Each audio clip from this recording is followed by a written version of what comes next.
The South African reality dating show Married at First Sight Mzansi is about to come to an end.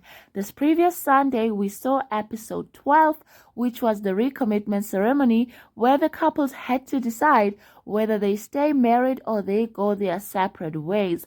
Now, on this show, we have 4 couples, and 3 out of the 4 decided to stay together.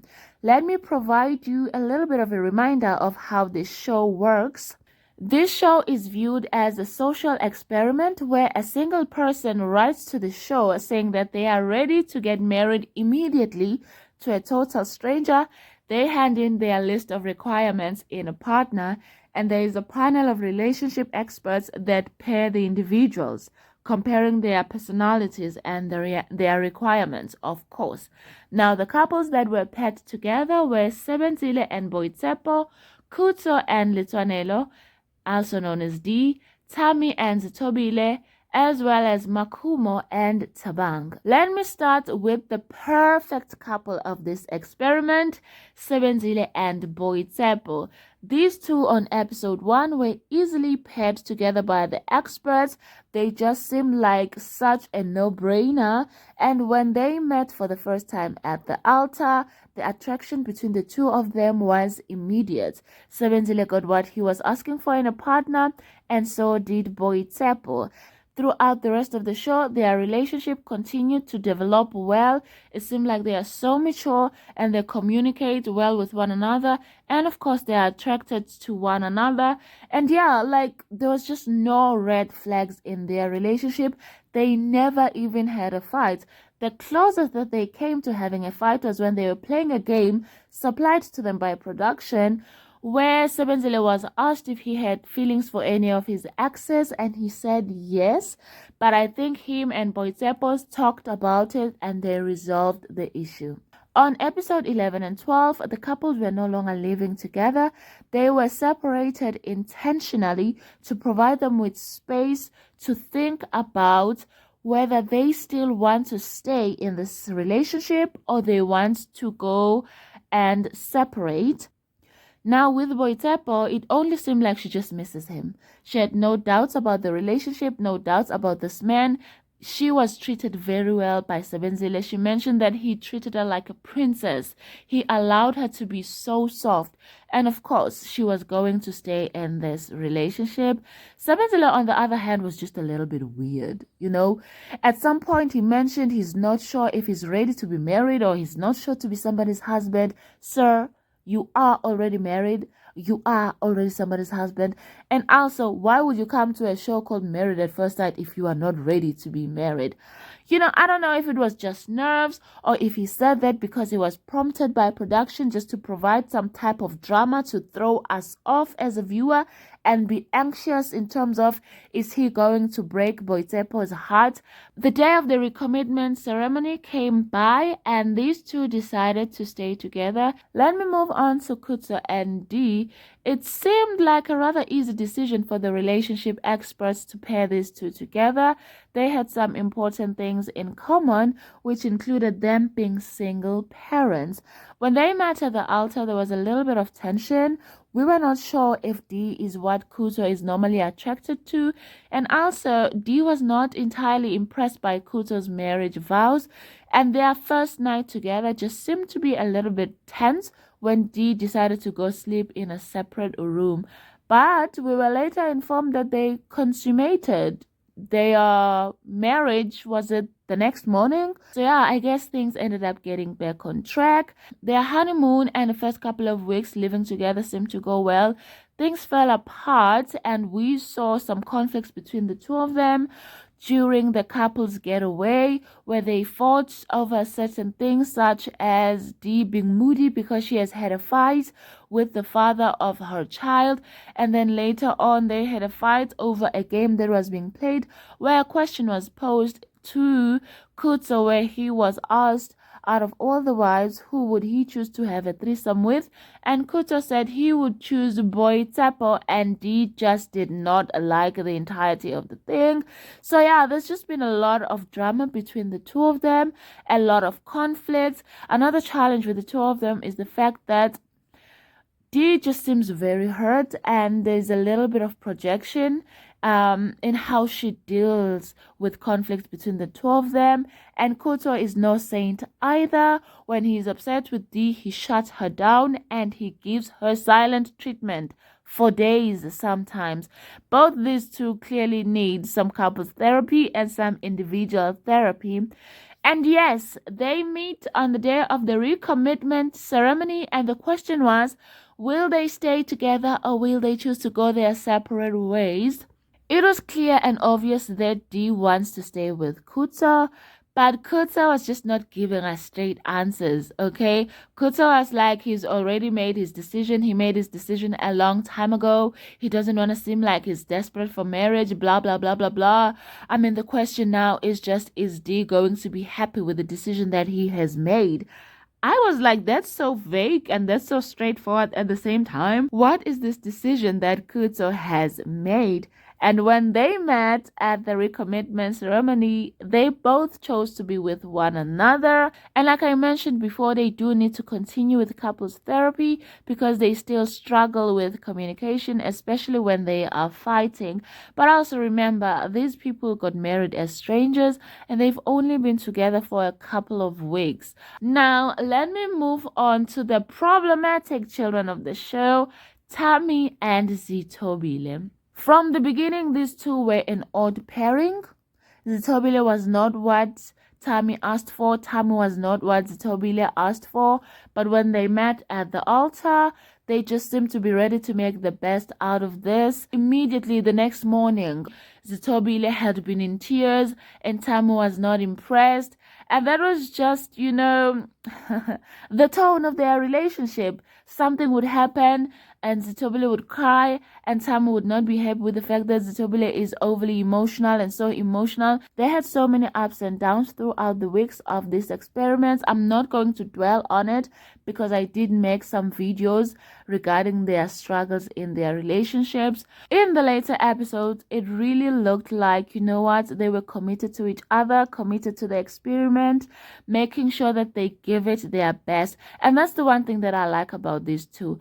They were giving it their best. They had the hardest time in this entire show, but even though it seemed like Zitobile came close to giving up, they still did not give up on one another. They still always came back to each other and talk through their issues. And they gave us the most content, honestly. They were so honest and vulnerable with us, and I absolutely appreciate that. I am not going to dwell on their dramas as I have already made videos about their struggles in the past.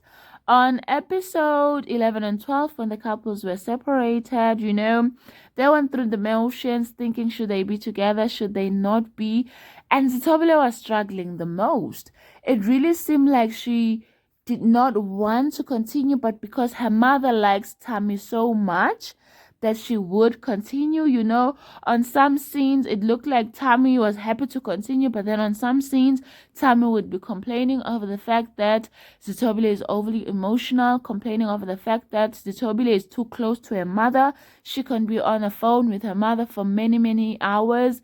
Why is that a problem? It's her mother. She must talk to her mother. What's your issue? And one other red flag for me regarding Tammy, he mentioned that he misses the things that Zitobile does for him. How about you just miss her and not what she does for you? So anyways, on episode 12, during the recommitment ceremony, they awkwardly meet up, I guess, at another altar to exchange their recommitment vows or separation vows.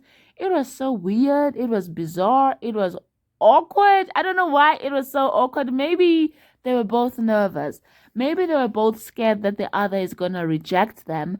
But anyways, yes, in summary, they both decided to commit to one another. And may I say, there is a way that Tammy writes.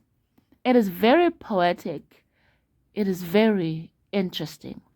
Anyways, the professionals, or rather let me say the experts, are not happy that these two chose to stay together. They just feel like they're going to be toxic. They're not authentic in their decision to stay together. So yeah, we shall see in the reunion in a couple of hours if these two stays together or if they later on decided to go their separate ways. And finally, the last couple, Makhumo and Thabang. May I call them the youngest couple in the show because Makhumo is the youngest lady on this show. Pairing them together by the experts was also another no-brainer. They're very social, they're very outgoing. So, just pairing two people that are young at heart was easy to do. When they met later on down at the altar, they were super duper attracted to one another. They looked like they had known each other for a very long time. They were already teasing each other, making jokes with one another. I loved what I saw when I was looking at them. I was really expecting a lot out of the two of them.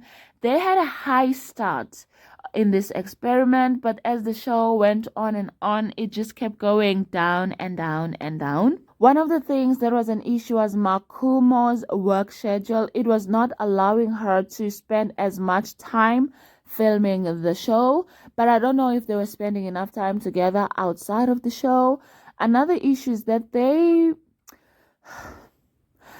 for me, they seemed like they were putting on a show for us, the audience. For the first couple of weeks, they were not authentic to me. I did not know if I should trust what they were giving me or not. I kind of felt like these two were not being authentic with us as the viewers. But as the show goes on, you could tell there's tension between them. There's a lot of conflicts between them. And Makhumo was very guarded, which added more difficulty to them. Now, let me hurry on over to their recommitment ceremony, which started very well. Makhumo read her vows out to Thabang and basically said that, yes, I would like to stay in this marriage and work on it for us. And then it was Thabang's turn to say his vows. They started out very well. He was talking about all the positive things in their relationship and all the good stuff. But when he got to page 2, honey, Thabang was dropping bombs, talking about how Makhumo was still talking to an ex. Sir, now this is what I call revenge. This is what I call exposing right there on national, potentially international television. He exposed Makhumo. He's like, you betrayed me, you hurt me, because I thought that when this guy came up earlier on and I told you to end things with him, I thought that you ended things with him, but you are still talking to him. You created a ghost account so that you can talk to this man in a ghost account, trying to cancel this man to profess his love to you while you are doing this experiment with me. You've been so guarded with me because you've been on the fence, trying to keep your options open with the other guy, your options open with me. It was a mess. If you've watched the show, you know how Makhumo is. She was just staring at him like, okay, it happened. And she tried to defend herself a little bit, but she brought up another woman that he's also talking to, and he's like, no, that's not what this is about. So I don't know what games these two were playing with each other and with us as the viewer. So yeah, for them, I can't wait to see the reunion and to see how things crumble and fall apart and end up between the two of them. And it's also worth mentioning that the experts were also super duper shocked and surprised by Thabang's revelation that Makhumo was not entirely committed to this experiment. So there we have it. As of episode 12, 3 out of the 4 couples decided to stay together. We shall see in the reunion if any of the other couples decide to go their separate ways. I'm so excited, looking forward to the reunion. It looks like it's going to be messy, but we shall see. If you have made it this far in this video, please bless me by subscribing and giving it a thumbs up. Thank you so much. Goodbye.